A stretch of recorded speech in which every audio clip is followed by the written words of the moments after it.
cuma itu, manusia pun juga diklaim. Assalamualaikum warahmatullahi wabarakatuh. Selamat datang di podcast Pembahasan obrolan diskusi IPS. Nah, kita di sini akan membahas sedikit tentang klaim budaya. Nah, sebelumnya kita kenalan dulu sama teman-teman kita. Saya Muhammad Rizkianto dan di samping saya ada Badruz Zaman. Dan saya ada Dinar sama Lolo. Ngomong-ngomong soal klaim budaya nih, pasti kan terpikirkan loh di otak kalian budaya-budaya apa saja yang pernah diklaim oleh negara lain. Kalau saya kayaknya baru-baru ini viral banget tentang rendang yang diklaim sama negara tetangga. Padahal kan kalau yang kita ketahui itu rendang itu berasal dari Minangkabau, Sumatera Barat, Indonesia. Nah, kalau dilihat dari sejarahnya, rendang itu sudah ada sejak zaman kerajaan Pangarurung, masa kejayaan Raja Aditya Warman. Namun, dagingnya pada saat itu masih daging kerbau. Nah, bagaimana kok bisa sampai diklaim oleh negara lain? Nah, kemungkinan jika rendang dikenal oleh masyarakat atau sampai diklaim bahwa rendang itu khas makanan, maka sudah pasti dikarenakan adanya migrasi masyarakat Minangkabau di Semenanjung Melayu tersebut. Nah, di sana masyarakat Minang menetap dan menjadi warga asli. Nah, tidak hanya itu, aku juga pernah dengar tentang nasi goreng yang viral.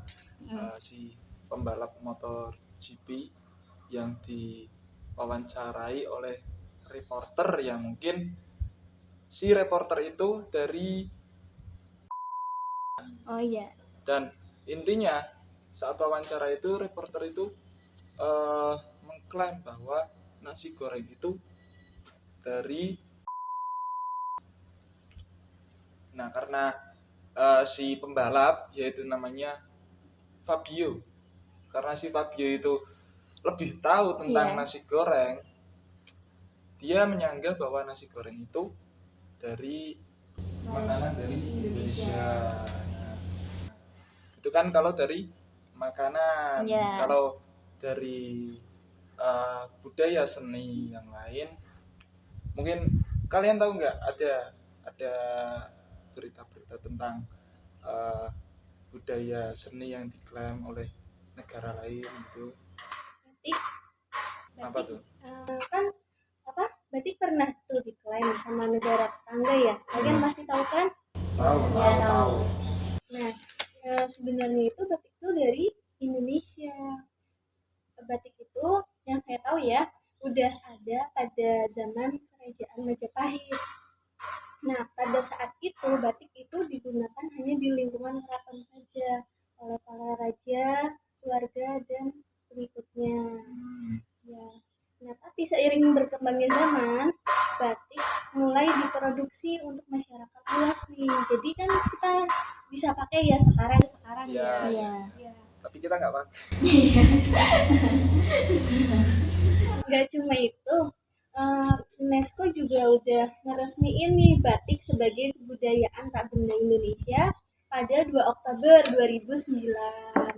Nah, tapi walaupun udah diresmiin itu kan masih tetap diklaim ya sama negara.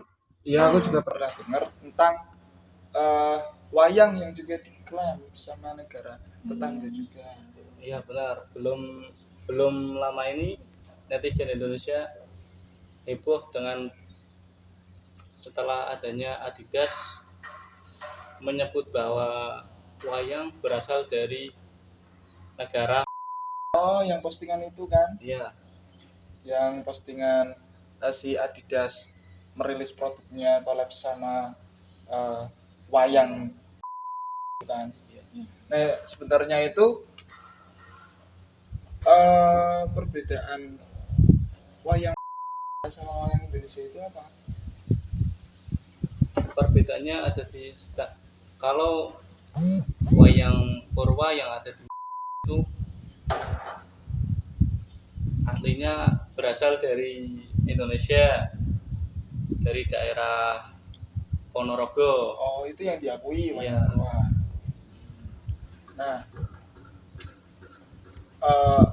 asal usulnya kalau yang dari Indonesia, kalau yang dari Indonesia itu wayang itu asal usulnya gimana? Dahulu wayang diciptakan oleh Sunan Kalijogo Ya, untuk sebagai sarana perencanaan penyebaran Islam. agama Islam atau dakwah yang ada di Pulau Jawa. Dan kayaknya saya itu juga pernah dengar kalau wayang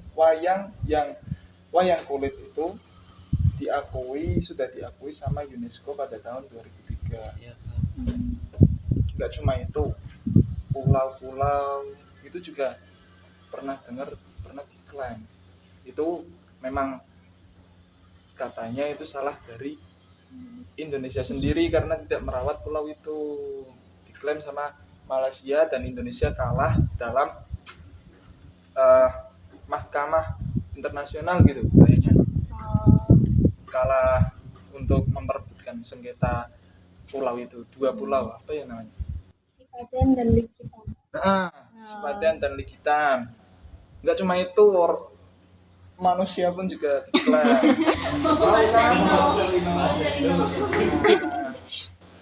Itu kan juga pernah diklaim sama katanya Marcelino orang padahal bahasanya Jatim Pride banget. Ngapak. Jancuk.